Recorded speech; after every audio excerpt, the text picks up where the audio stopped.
Support for this episode of I Hear of Sherlock Everywhere is made possible by the Wessex Press, the premier publisher of books about Sherlock Holmes and his world. Find them online at wessexpress.com. I Hear of Sherlock Everywhere, episode 166, Dark Places, Wicked Companions, and Strange Experiences. I hear of Sherlock everywhere since you became astronomer. In a world where it's always 1895, comes I Hear of Sherlock Everywhere, a podcast for devotees of Mr. Sherlock Holmes, the world's first unofficial consulting detective. I've heard of you before. You're Holmes the meddler, Holmes the busybody, Holmes the Scotland Yard Jack in office. The game's afoot as we discuss goings-on in the world of Sherlock Holmes enthusiasts, the Baker Street irregulars, and popular culture related to the great detective. As we go to press, sensational developments have been reported. So join your hosts, Scott Monty and Burt Wolder, as they talk about what's new in the world of Sherlock Holmes. You couldn't have come at a better time!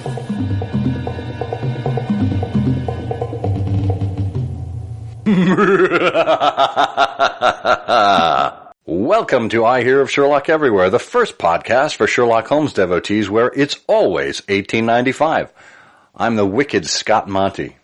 And I'm cowering under my desk as Burt Wolder. It almost seems like it's too soon in the season to start with a laugh like that. But that... Oh, no, it's never too soon. I was down at the Hallmark store. Interestingly, this week, on Tuesday, they had the July 4th material out, and then on Wednesday, they had an early view on Labor Day, and then just earlier today, the Halloween decorations are out. Next week, it'll be Thanksgiving. Wow. Well, that's good because I can get ahead on my Hallmark ornaments this year. Up too late. You missed it. Oh, man. They'll be all sold out by the end of this episode. Well, we are here to speak to a couple of representatives of the Norwegian Explorers who hold a triennial conference in Minnesota. We'll get to them in just a moment, but some housekeeping first. Wanted to remind you that the show notes for this episode are available at ihose.co/ihose166. And you can leave a comment there. You can find the links that we talk about in the episode, including how to register for this conference. And you can reach us on social media. We are I Hear of Sherlock on Facebook, Twitter, Instagram. You can email us at comment@ihearofsherlock.com. And, of course, give us a call on our call-in line at 774-221-READ. Every 3 years, the Norwegian Explorers in Minnesota have a conference. It is a triennial conference, as the 3 years would connote. And it is a wonderful gathering that brings together Sherlockians of all sorts for wonderful, funny, and high-minded discussions at the University of Minnesota. Julie McKuras and Gary Thaden are co-chairs of this fine event. They are both former presidents of the Norwegian Explorers, and Gary is the current president of the Friends of the Sherlock Holmes Collections of the University of Minnesota, and Julie is a 20-year-long newsletter administrator for that very same organization. Julie, Gary, welcome to the program. Thank you. All right. Well, I understand it's a little chilly right now in Minnesota. Chilly is very relative. It's pretty abysmal looking out there right now. Well, good. Well, we will warm the cockles of your heart with I Hear of Sherlock Everywhere banter the best we can. and if we don't, well, we'll give you your money back. Well, why don't we start where we begin with all of our guests and ask you about your first interaction with this guy known as Sherlock Holmes. Julie, why don't we start with you? I think, like many people, I was introduced to Holmes when I was quite young and watching the old Basil Rathbone movies on television. You know, Saturday night on the CBS channel in Fort Wayne, Indiana. And always liked them and was really thrilled when I found out they were actually books. that went with them. So I think I did the reverse of what some people did, which is not unusual. And just kept up kind of a low-key interest until I moved to Minneapolis, and in 1993 found out about the Norwegian Explorers, joined the group, and have been going strong ever since then. And what about you, Gary? When did you first come across Sherlock Holmes? I was a young teenager, and WTCN TV had movies at 1 o'clock in the afternoon on weekdays. And during the summer, I was watching those movies, and Basil Rathbone and Nigel Bruce came up, and it goes on from there. A good starting place. Very similar. Yeah.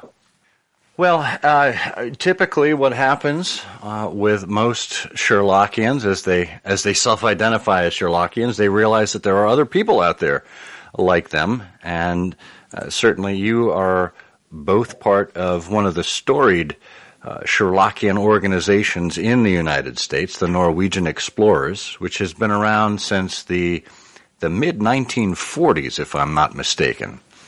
Is that right? They had their first meeting in 1948. 1948, okay. January 48, yep. Excellent. It was a cool January day. And how did you all first discover that there were other people who had this interest? I went to the Minneapolis library because I heard about this publication called the Baker Street Journal, and the library subscribed, and so I started reading that, and then I subscribed to the BSJ. Oh, cool. Julie, when did you figure it out? Well, I was a little older than that. I was at my daughter's middle school conferences, and her literature teacher had all these mystery books set out on display because their next project was going to be on mystery books and stories. And I just made the offhand comment that, gee, if you're going to do Sherlock Holmes, I'd come and sit through the class. And he said, well, you must be a member of the Norwegian Explorers. And my brilliant answer was, no, I'm not Norwegian. And he had to explain to me that was the name of the group. And, I kind of think that set the intellectual tone for my involvement in this. But the following week, I was in a bookstore, and there was a brochure for the group. So, it was really a matter of timing. And I promptly went to my first meeting, and the hook was set. Excellent. And I started with the Norwegian Explorers. Because there was an article about a conference in 1984, and I had just graduated from law school, and I was unemployed, and somehow I convinced my wife that I needed to go to this conference, and I did. And I think I've gone to every one of our conferences. Wow. And do you still have the same wife? I still do, yes. Excellent. 37 years. Wow. You picked two winners. This is great. So, Gary, tell us what you remember about that first conference that you went to, which is also the first year that the Explorers did one of these big conferences, right? Right. I remember I didn't know anybody. I stood in, it was a classroom-style tables. I took pictures of all the speakers, which I'm not sure I could find anymore, someplace in my house. And I thoroughly enjoyed it. And so I came back for more. Now, by this time, you all have a lot of experience with with what we might call organized or disorganized Sherlockiana. So how does the Norwegian Explorers compare to other scions and groups? What's special about, other than the fact that you're in the frozen north, what's special about the Norwegian Explorers? I like to think the cold extends our shelf life. So many of us are around for a long time, and with that comes somewhat of a corporate history. So, we've been around to see other conferences go. We've seen what works and what doesn't. I think many of us try to attend other conferences and plagiarize what works best for them. I would also say that one thing about us is we're the only sign-in in the area. So anyone who's interested is going to become a member of the Norwegian Explorers. There aren't a lot of competing groups. So we have a pretty strong membership. And a very active membership. Yes. I'd like to say that people come for Sherlock Holmes, but they stay because they've made friends. That's nice. Yeah, and that's a sentiment we hear from an awful lot of people who are in this hobby together. So it's nice to know that it's universal. And I think the other thing, and I'm sure Gary would agree with this, is it's wonderful to find people who share that interest in Sherlock Holmes, but I can't think of too many people who are just singularly focused with that interest. They are themselves interesting people, and you find so much to talk to them about. Yes, that's an excellent point. I don't know too many Sherlockians who are one-dimensional. In other words, that Sherlock Holmes is their only interest, and that's the only thing you can speak to them about. These really are, omnivores when it comes to, pursuing hobbies and consuming information and the like. Now, speaking of omnivores, I know, you said the first conference was in 1984. But then the second conference wasn't until 1993, so there was a bit of a gap there until you got to your regular cadence. But the one following 1993 was only 2 years later, and it was because of a certain Sherlockian omnivore that it was titled The Detective and the Collector. What's that one all about? The 95 conference was a way to celebrate John Bennett Shaw and his collection, which eventually came to the University of Minnesota and is one of the signature collections that we have at the University of Minnesota. Now, the collection, the Sherlock Holmes collection at the University of Minnesota, did that exist before Shaw donated his materials? It did. We have a number of collections, and so that's why we always pluralize the word collection, because we want to acknowledge that all these wonderful people gave us these wonderful things, and so we call it our Sherlock Holmes Collections at the University of Minnesota. It started with the James Araldi collection that came to the university in the mid-'70s, and then when the Philip and Mary Kaler Hench collection came, you started to build mass. And when Shaw's collection came, it really encompassed everything from popular culture to really rare items that most people don't even get a chance to see in their lifetime. So it's a wonderful combination of things that came in from many people and cover every aspect of our hobby. And because it was so many different collectors, it's very broad and very deep. Do either of you have a favorite item from the collection that you've come across in your years of association with it? My favorite is the La Tsarina of Russia's books that carry her crest inside them. Oh, wow. And we don't really have a totally accurate reporting on how they came here. Well, they came as part of the Shaw collection. How Shaw got them, we're not sure. And I think that one intrigues me the most. Well, he was an undertaker. Good point. I hadn't put that together. Well, Gary, what about your favorite piece? My favorite are the 4 Beatons that sometimes reside at Julie McKuras' house, as we found out at one conference. Wait, what? Okay, let me tell you what happened. This will sound like every kid trying to explain this to their mother.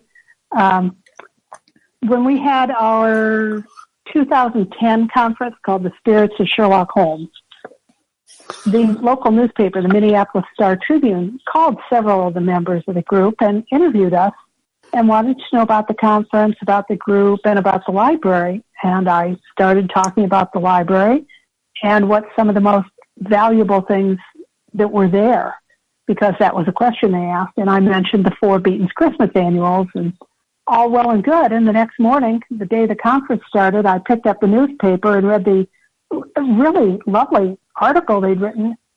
And I didn't pass out until I got to the line that said that I owned 4 copies of the Beaton's Christmas Annual, which came as a total shock to me. I didn't even know I had them.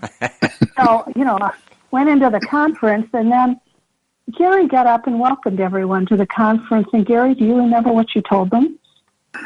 Yes, we started at 1 o'clock, so it's in the afternoon. And I did, even before introducing myself, I read a press release from the University of Minnesota Police Department, who had jointly with a local SWAT team raided a home in Apple Valley to recover the 4 Beaton's Christmas Annuals.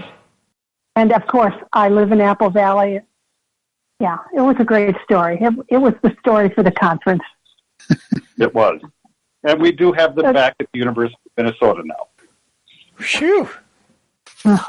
He says tongue-in-cheek. Firmly planted tongue-in-cheek. So what can you tell us about some of the ensuing conferences that happened between, I guess, 1995 and present? Well, I thought about this, and there are a couple of things that really stand out to me. One of which was our 2013 conference, which was Sherlock Holmes Through Time and Place. And the hotel we were going to use was undergoing a renovation. And I kept up with it. I'd call, it's going to be fine, it's going to be fine. And about 3 months before, at which point most people had made their reservations, I called and said, I just want to verify everything's ready. And she said, the rooms are ready. Great. What about the banquet room? Well, not so much. Okay, do you have a restaurant? Well, not really. And then I thought, here's the key question. Is your bar ready? And she said, well, no. Oh. And this was 3 months before. And I was sitting at the library, actually, in Tim Johnson's office. And we started going through what is a nearby hotel. And I called the closest hotel and said, I think we need Plan B. And the gentleman I talked to said, well, when do you want to come over? And I said, well, I'm here now. I'm right across the river. And that's how we started our current association with what was then called the Commons Hotel, is now called the Graduate. Ah. And it, as with many things, as you're facing disaster and realizing I'm going to have to call every single person that registered at that hotel and tell them to switch their reservation, it really turned out to work for the better. So that's one thing that I will always remember. The Graduate. Mrs. McKuras, you're trying to seduce me. Well, they've been I can't even think how to answer that one. The hotel has been wonderful, and so this will be the 3rd time in a row that we've gone there, and they've done a great job. When we went there just to tour the hotel last summer, because they'd had a recent renovation, we were sitting in a restaurant talking with our contact there, and the waiter came over and said, I'm so glad to hear you're coming back for another conference. I really liked the people that were here the last time. Oh. So, that's just, I think, typifies the experience we've had with that hotel. Yeah.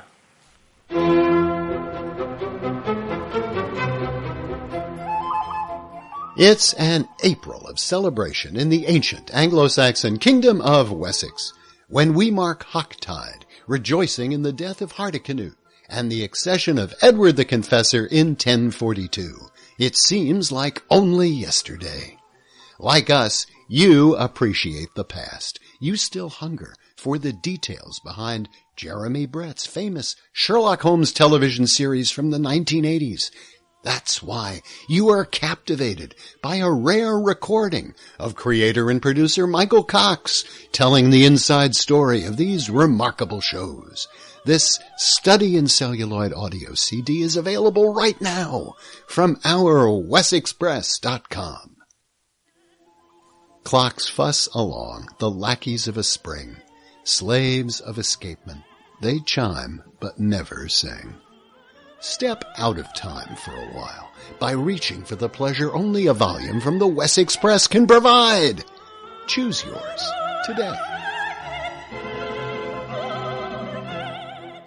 See, there was a couple of other things I think have always been, I don't want to say unique to our conferences because I'm sure it happens with many, but I think with practically every conference we've had, something has happened that became the running joke for the entire conference.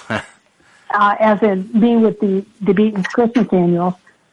But one year, Michael Durda spoke about Langdale Pike, and he was like the first or second speaker up. Every subsequent speaker managed to work Langdale Pike into their own presentation, even if it was a stretch at times, but they made it work. We also had a really wonderful experience in 2007 when a gentleman named Terence Kilburn, who was the last surviving cast member of the 1939 Adventures of Sherlock Holmes, came to our banquet. He lives in Minnesota. Mm-hmm. And I think he believed no one would really know who he was. And he found out that wasn't true. So it was just as much fun to see the guests at the conference be delighted to see him and to watch him be so moved by how people did remember him. Yeah. So those are a couple of things I'll never forget. Well, and the conference that's coming up will have more things that you're not going to forget. It begins on Friday, right? Friday, August 9th. And one of the interesting things is the conference includes the annual meeting of the Friends of the Sherlock Holmes Collections, and Jeff Hatcher, the playwright, is the speaker, is he not?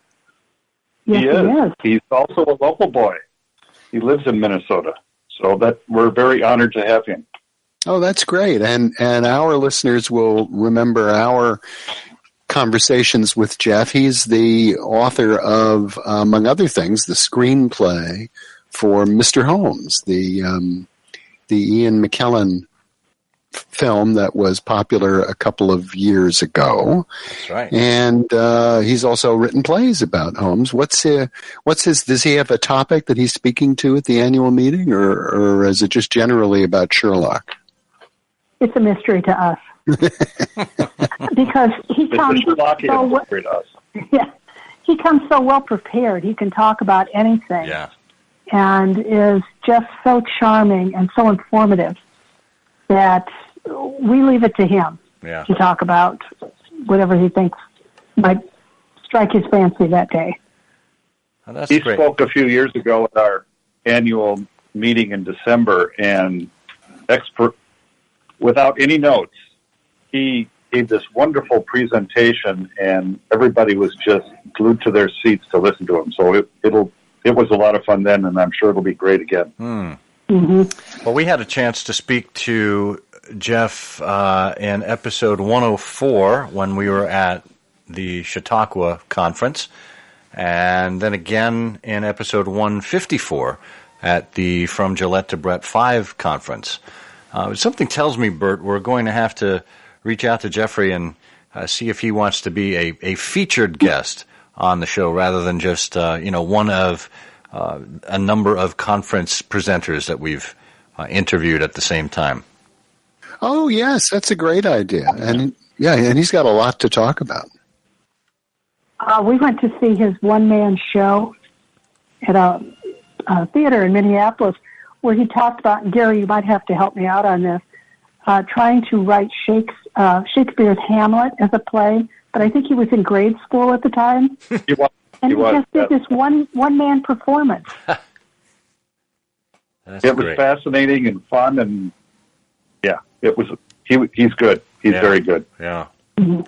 So the overall theme of this conference is called Dark Places, Wicked Companions, and Strange Experiences. What are you hoping to cover with such a spooky title for your event? Well, I personally thought that was going to be the title of my autobiography. But, I have to admit that Gary and his wife and I was with my husband Mike. We're out of town for a wedding, and we're somehow all ended up in a bookstore. And Gary picked up a journal because he just liked the title of it, and I think it was something that was more erotic than what we picked, but that's kind of how we took how that title was and stretched it to fit our theme. And I think it's quite interesting that you've basically got three different topics people can expand upon, or they can combine them. And in one case, one of our speakers, Shannon Carlisle, who you might know, is really going to talk about how do you address younger students and not scare them off with all the things that can be frightening or illegal that are in the stories. So I think as usual, I'm sure Gary will agree, we try to pick a topic or a theme title that people can just take it and run with it. It's one of the arts, shall I say, or secrets of doing a conference is to find a title that is broad enough that people can feel like they're part of it, and yet pointed enough that people have some idea of what is going to happen. Now, do you have any of the titles of the talks that any of the speakers are giving yet? We have a few. I know Dan Paulberry is talking about Baritsu. Regina Stinson, I think, is going to, and I'm sorry, I don't have the exact title in front of me. That's all right. Regina Stinson is going to be talking about disguise. Dan Payton is going to be talking about how much the English readers of the canon form their opinions of America through reading these stories. We kind of, one other interesting one, I think, is going to be Alan Reddick from the Washington area, who's going to be discussing a quiz show of the 50s and the Sherlock Holmes questions that were a part of that question and a part of the cheating that came to light from those time periods. Yeah, interesting. I just saw in the New York Times last night that Charles Van Doren passed away. I saw that. I think another one that's going to be very interesting, and I'm sure they would place it under the title of Wicked Companions, is we have three people who are going to be on a panel who are the long-suffering spouses and partners of those of us. And they're going to cover different things. Judy Margolin is going to talk about living in a museum. St. Judy. Basically, and all the people. St. Judy. Barbara Shaw, who is John Bennett Shaw's stepdaughter, is going to be here to talk. And the sainted Michael McKuras is going to discuss what it's like to get, dragged all over the globe to various conferences and all the people he's had a chance to meet. So we thought we've never really heard much from that side of the story. Yeah. Yeah, that's fantastic. Now, is it true that in John Bennett Shaw's will, he specified that his stepdaughter needs to be buried in the library at the university?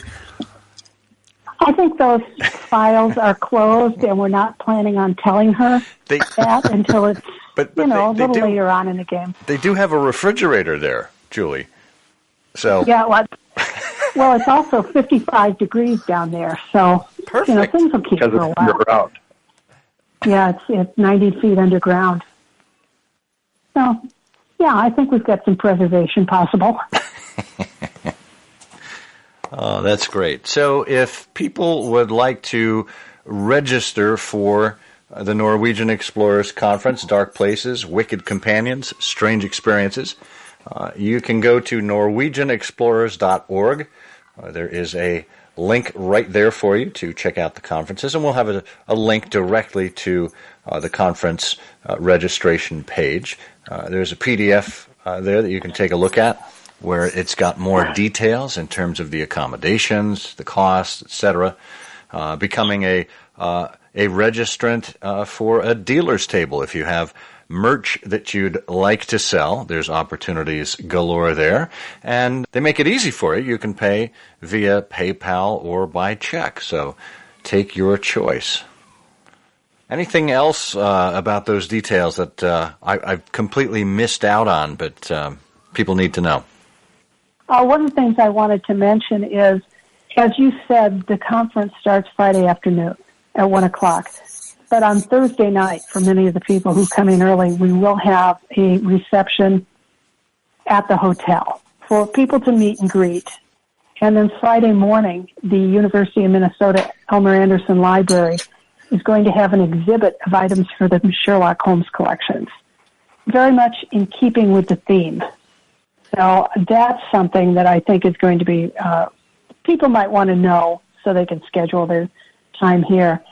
Another thing I think that's really quite interesting for us as we look to see who are the people that are registering for this is that we see so many people that come back to each one. And for this one, we're seeing a lot of new names. People that we don't know, have never been here before. And I think that's really a wonderful thing to have a mix like that, because even if you don't know anybody when you get here, you will by the time you leave. Yeah. So we're anxious to host all those people. Do you have a sense as to how these people found out about you, like where this influx is suddenly cropping up from? I Hear of Sherlock is our prime advertising media. It works. And they just knew we were going to be on here, so they registered in advance, apparently. We've done very little advertising. So I think a lot of it is word of mouth, and I know several of our speakers have shared the fact that they're going to be here and the information about the conference to their own science societies. Sure. So we're seeing people come in from those locations where our speakers come from. So, we always hope everyone has a good time. Sure. Gary, anything else that you would add that folks need to know as they think about the program here and head into Minnesota? I was just going to add what we talked about, which is Thursday night and Friday morning. Excellent. Well, that's good to know. Go ahead. I'm also preparing a list of events that's going to go out to registrants that is going to list some of the things that are going on a few days before or after in case people are extending their stay. And we're going to list things like, Twins baseball, Minnesota United soccer, what plays are going on at the Guthrie Theater, which is quite close to the university. So I would hope if people are interested in coming from a distance to visit us, that they might take the opportunity to see some of what the Twin Cities has to offer. Yeah. And folks, don't forget to bring your snow pants and your toboggan, because there will likely be a competition that weekend as well. I was going to say, if they've got a snow shovel, bring that too. Gary, you were about to say something there?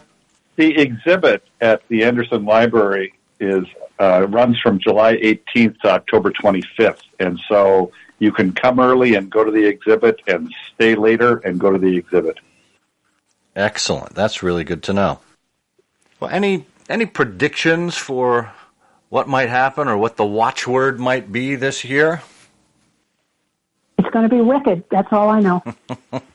And dangerous. And strange. Very dark. No, I think we don't talk about this very much, and I think we should, and that's that any money that comes to this conference and that exceeds our expenses, we give to the collections. And so this is not a profit-making activity for the explorers. This is a profit-making activity for the collections. And so we've donated literally thousands of dollars over the years to the collections because of the wonderful people who have come to our conferences. Oh, that's really great. Lovely to hear. And I know we've had Tim Johnson on before. He's the curator of the Sherlock Holmes Collections at the University of Minnesota. He was on episode 67. We'll make sure we have a link to that show in the notes as well. And I failed to mention that, Julie, you were on episode 135 with Sonia Featherston talking about Helene Yehosova. And yes, I can A woman of still mystery. that. Yes, mystery. She would feel right at home in dark places, wicked companions, and strange experiences. Well, especially since she lived through the McCarthy era, I think she would be well qualified for that. Yes. It'll be interesting to see if throughout the program folks mix up the adjectives and end up calling it something like strange places, wicked experiences, and dark companions. I wouldn't be surprised because Gary and I did that for quite a while. And so we wrote it down. But we were always looking at each other going, "No, wait a minute, what's the order of this?" But yeah, I think we finally committed it to memory. That's good. That's good. Well, folks, commit the date to memory, August 8th through 11th, 2019. Get yourself out to Minnesota to take part in this wonderful triennial conference from the Norwegian Explorers of Minnesota. Make sure you stop by and say hi to Julie and Gary and all of the fine people out there in Minnesota. Julie and Gary, thank you so much for joining us here on I Hear of Sherlock Everywhere. Well, thank you so much, Scott and Bert.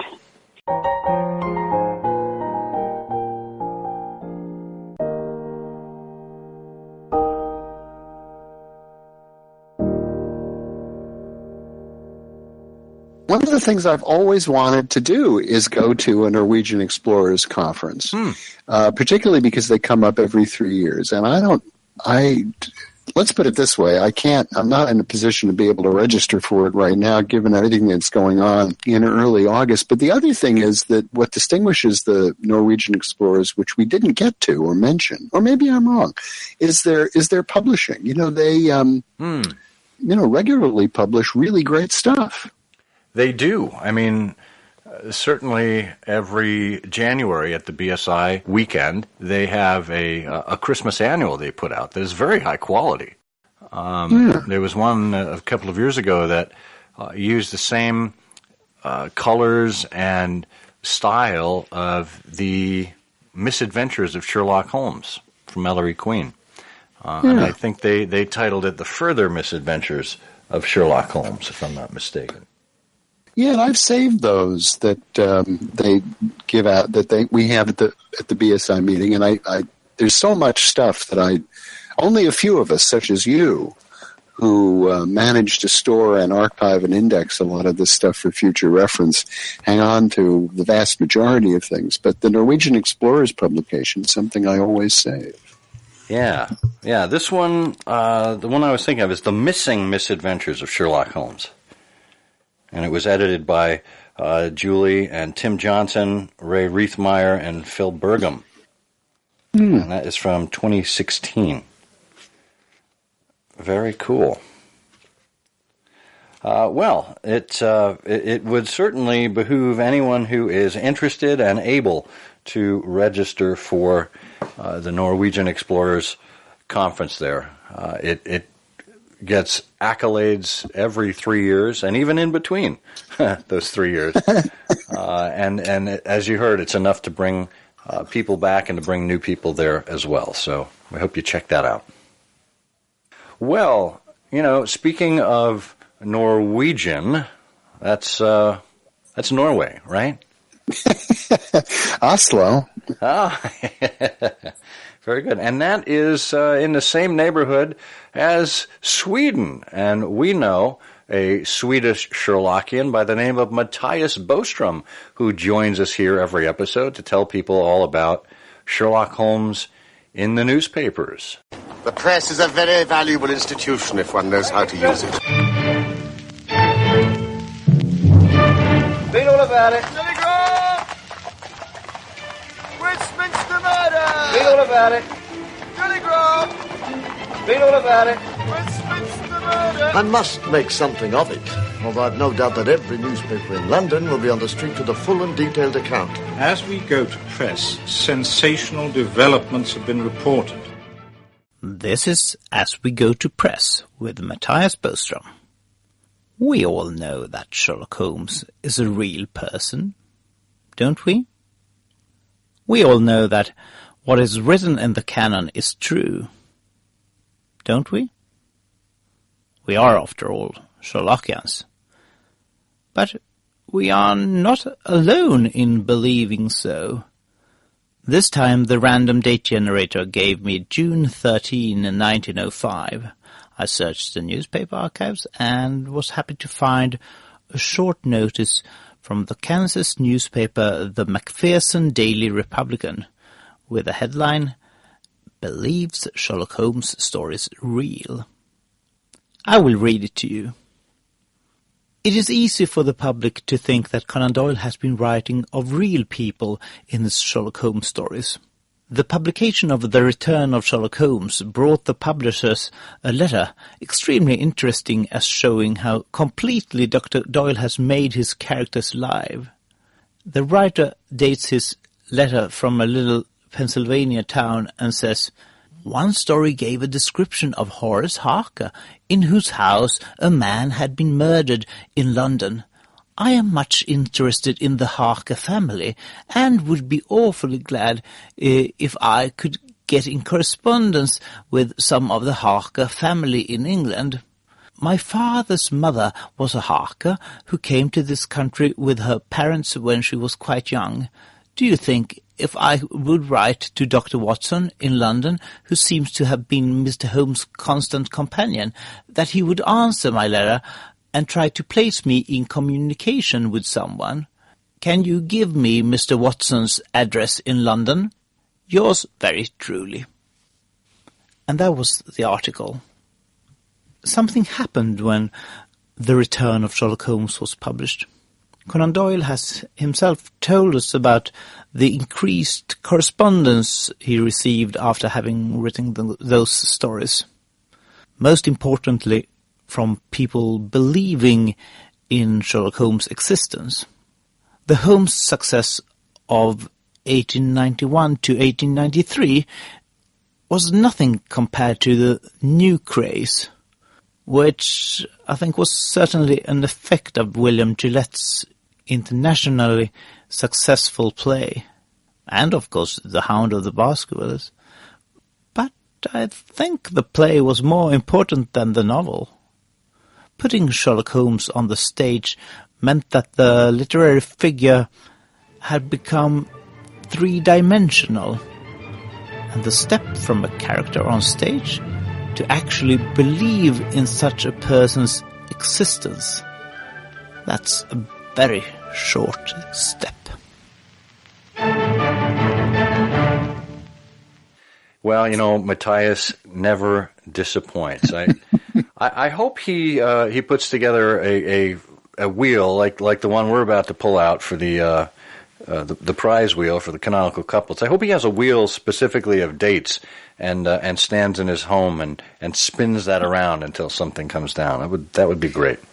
Can you imagine what his front porch must look like with all those newsboys delivering all those papers? All the dents in the house from it hitting the side. If he just goes out to the mall or to the grocery for a little while, he can come back. He probably can't even find his front door with all the papers piled up there.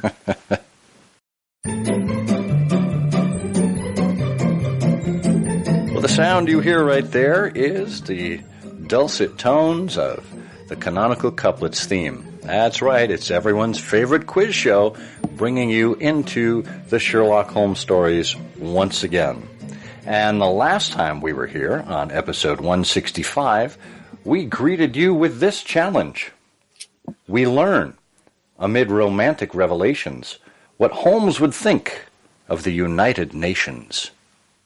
Bert, which story does that canonical couplet refer to? Oh, that is one of my favorite country ecology stories. That's the adventure of the muskrat ritual, isn't it? Muskrat love? I don't think so. I think that actually was the adventure of the noble bachelor. Oh, wrong again. Right. Romantic revelations, the United Nations, right? He was talking about the stars and stripes being quartered with the Union Jack. Well, unfortunately, Bert does not win, but we do have someone who does. So let's get out the big prize wheel that we mentioned. We'll steal it off of Matthias's porch there, wrestle it away from the newspapers, and spin it. Now watching it go round and round, and see as it slows down here. And it's stopping on number 22. Lucky 22. And that goes to David Rosenbaum. David, congratulations. A repeat winner. Something we always like to see. We like people continuing to participate. David, I believe we have... No, I don't think we do have your address. So let's get in touch, and we'll send you out a prize from the I Hear of Sherlock Everywhere vaults. Well, that means we must be ready for the next canonical couplet. And here it is.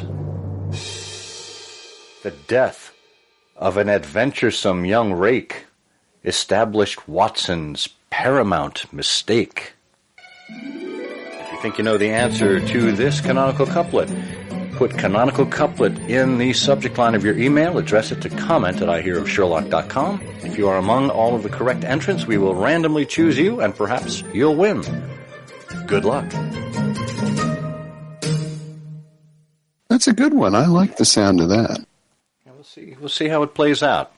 In the meantime, we've come to the end of yet another wonderful episode here. If you haven't recently, why don't you get over to our Patreon page? We do have a series of rewards there.